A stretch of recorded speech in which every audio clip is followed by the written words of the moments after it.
Time of Wonder by Robert McCloskey.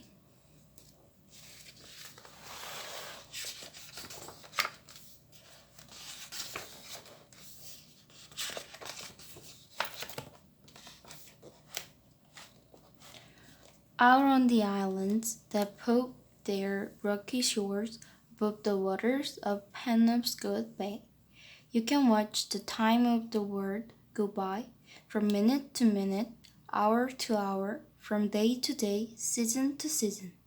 You can watch a cloud peep over the Camden Hills, 30 miles away across the bay.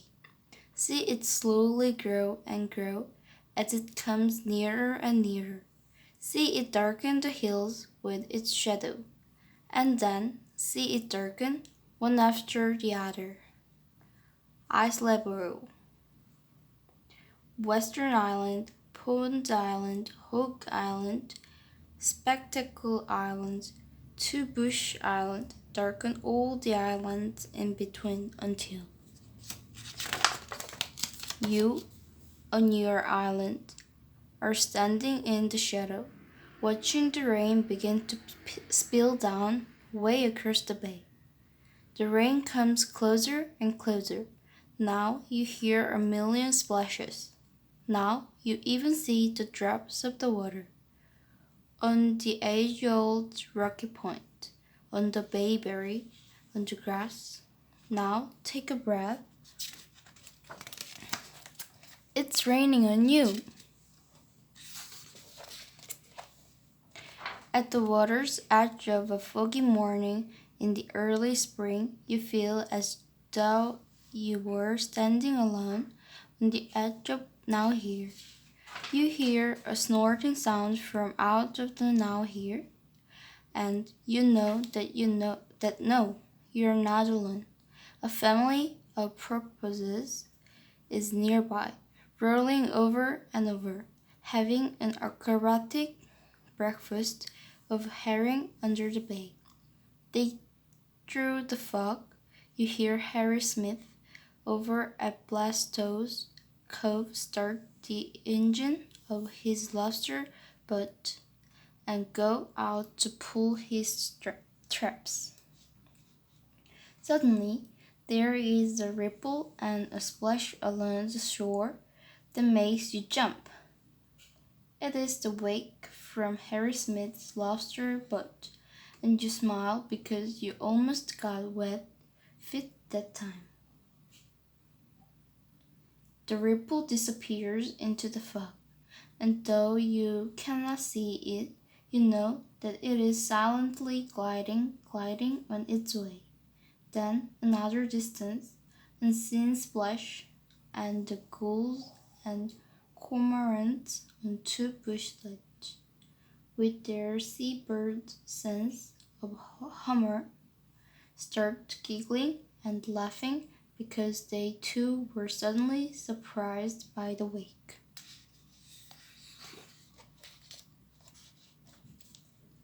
Back from the shore, the trees look like ghosts. The forest is so quiet that you can hear an insect boring a tunnel deep inside the log.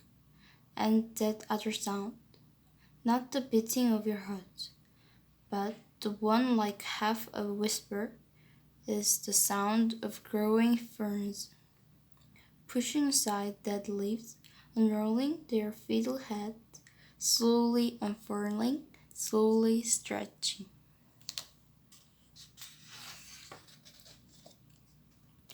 Now the fog turns yellow, the bees begin to buzz, and the hummingbird hums by.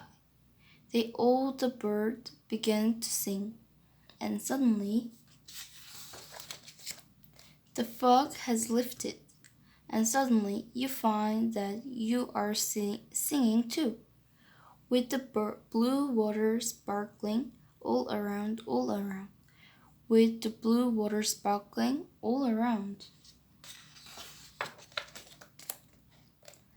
At the height of the summer season, the bay is spotted with boats, with racing sailboats, with cruising schooners, with busy fishing boats and with buzzing outboards.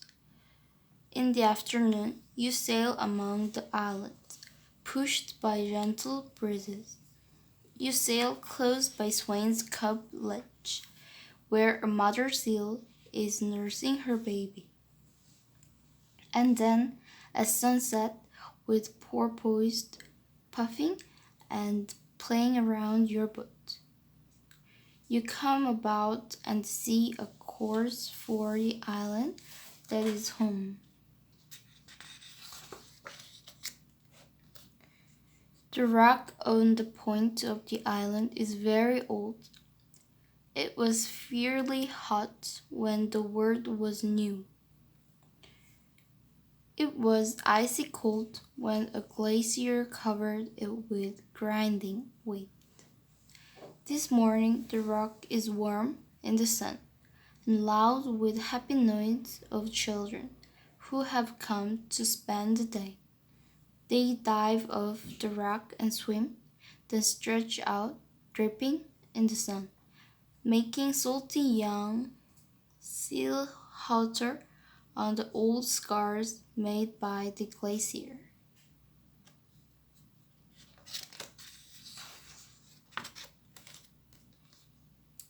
In the afternoon, when the tide is out, they build a castle out of rocks and driftwood below the spot where they had belly hopped and dog paddled during the morning.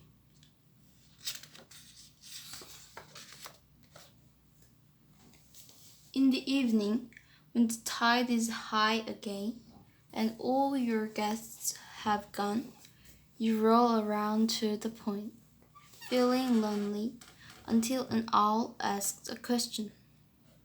A heron croaks an answer.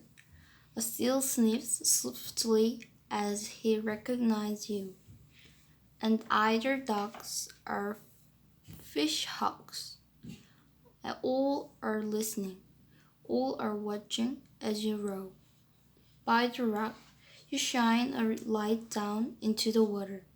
There is a crab on the bottom where you were playing this afternoon. He tiptoes sideways through the castle gate and disappeared into its watery keep.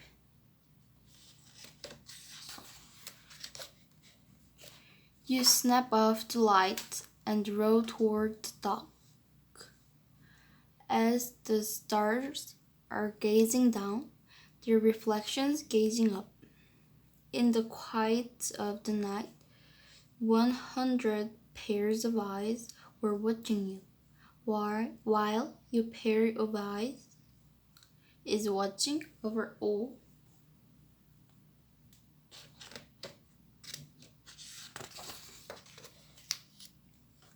As the days grow shorter and shorter, there are fewer and fewer boats on the bay, until at last only the fishing boats are left.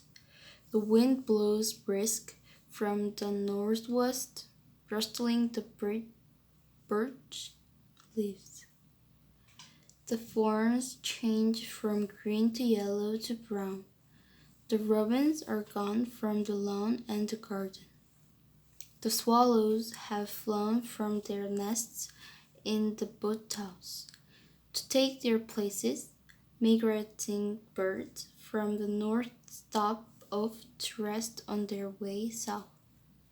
The crows and the gulls fly over, fushing and defending, and the hummingbird visits the petunia path. Mr. Billings flies over, looking for schools of herons. When he sees you waving on the beach, he dips the seaplane's wings in greetings.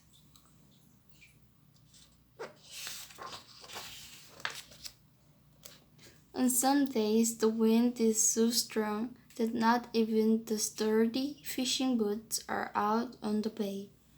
Now is the time for being watchful, and other times there is not a breath of wind to ripple the reflection of an unusual sky. Now It's the time for being prepared.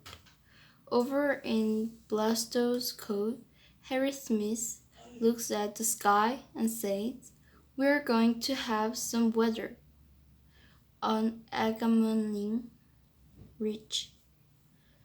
Clyde the Snowman listened to the loons and said, "It's a coming." On Cape Rosier, Ferd Clifford listened to the sound of the bell of Spectacle Island, and says, "She's gonna blow." On your island, you feel the light crisp feeling go out of the air and the heavy stillness take its place. It's time to make a quick trip to the mainland for food and gasoline. It's time to get ready. We are going to have some weather. It's a comin'. She's gonna blow.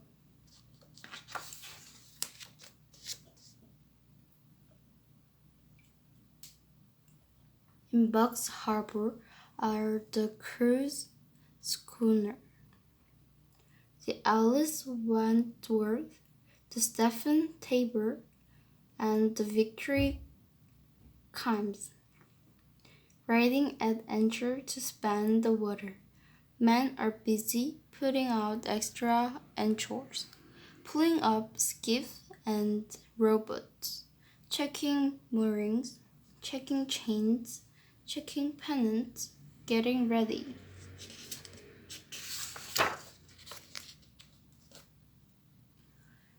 Take aboard groceries, take aboard gasoline. All of the talk is of 100-pound anchors, 2-inch rope, 1-inch chain, and will it hold? And the weather, and when? Mr. Gray strokes his chin and says, "With the next shift of the tide. Hurry for home, for there's much to be done before the tide is too low."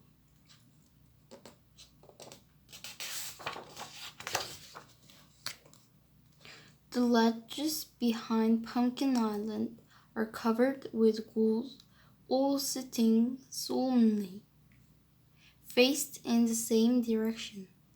There is no giggling and cackling, and your wake splashes the ledge today. This is no time for seabird sin or humor.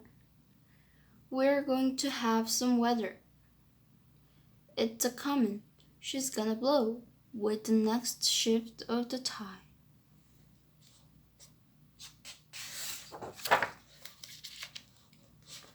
Home on the island, you pull in the sailboat, chain the motorboat fast to its mooring, pull the rowboat high off the beach.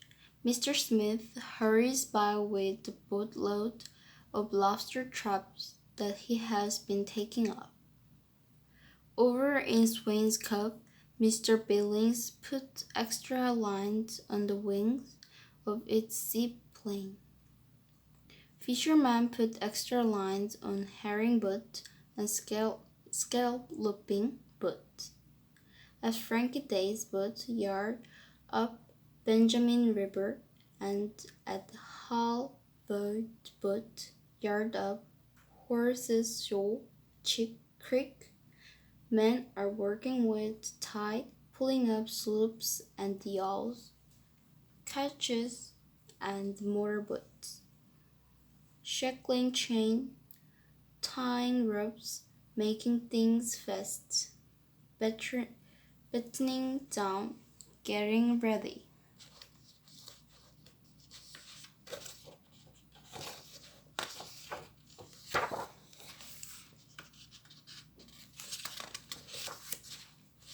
Stack the groceries on kitchen shelves. Bring in wood to build a fire. Fill the generator with gas. Then take one last careful look while the Tecumseh pauses at dead low water. A mouse nibbles off one last stalk from the garden and drags it into his mouse hole.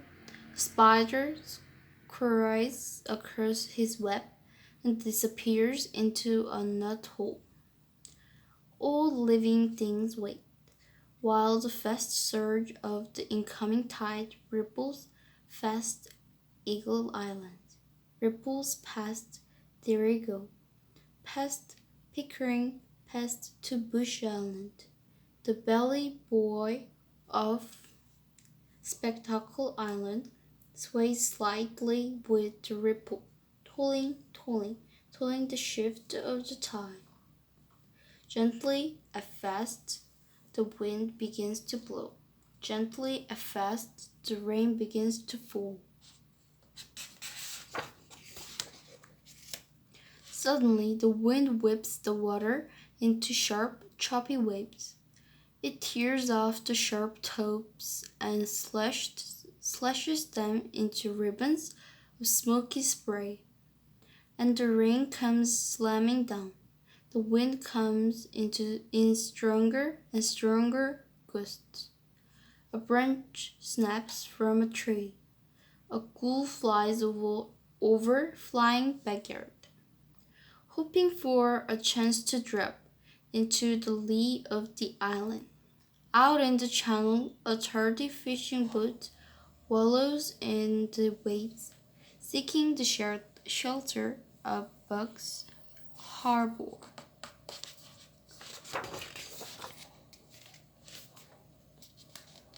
A tree snaps above the roar of the hurricane. You see and feel, but do not hear it fall. A latch gives way. People and paper and purchasing games and puffed hair over eyes across the floor, while father pushes and strains to close the bolts of the storm.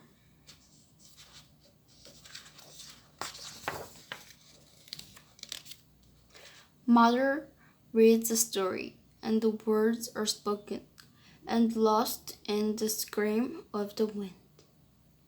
You are glad it is a story you have often heard before.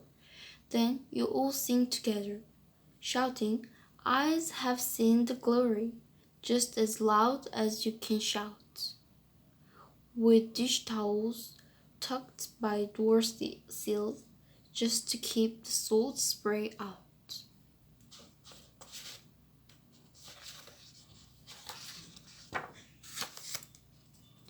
The moon comes out, making a rainbow in the salt spray, a promise that the storms will soon be over.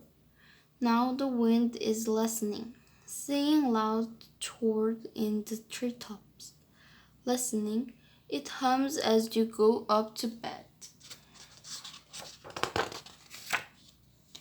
And the great swells coming in front the open sea say shh, shh, shh, as they foam over the old rock on the point.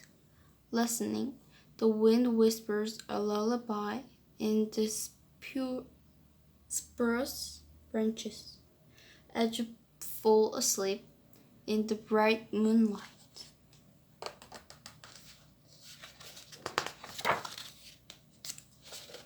The next morning you awaken to an unaccustomed light made by a frosty coating of salt on all the windows, and out of doors in the gentle morning light, reminders of yesterday's hurricane.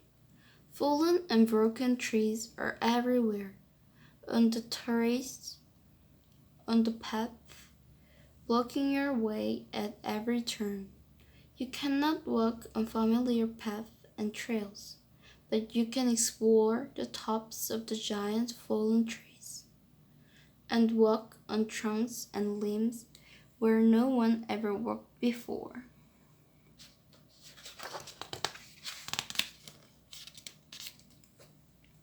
Then seeking out still more places where no one ever walked before. You explore the jagged holes left by roots of fallen trees. Under an old tree by the house, you discover an Indian shell heap and poking in the thousands of snow-white clamshell. So all they crumble at a touch. You realize that you are standing on a place where Indian child stood before the coming of white men. Now it is time for one last tour of hauling seaweed from the beach to fertilize the garden, spreading the seaweed with its iodine smell. You are pleased to see that the storm-flattened sunflowers are one more lifting faces to the sun. And here are the hummingbirds humming a hymn to the morning, making a final round to the last of the petunias. It is time for hummingbirds to leave the island.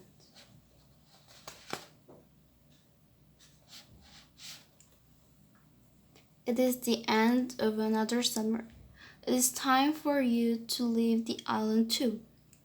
Goodbye to clams and mussel and barnacles, to crows and swallows, gulls and owls, to sea urchins, seals and porpoises.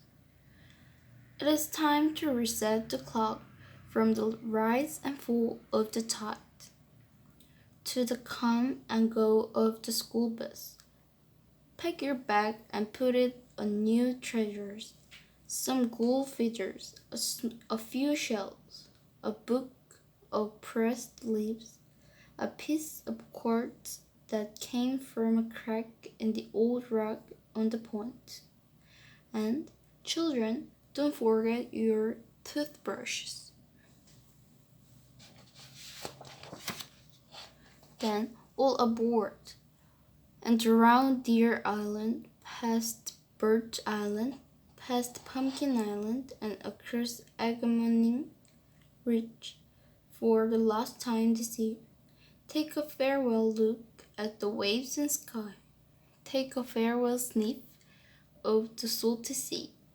A little bit sad about the place you are living, a little bit glad about the place you are going.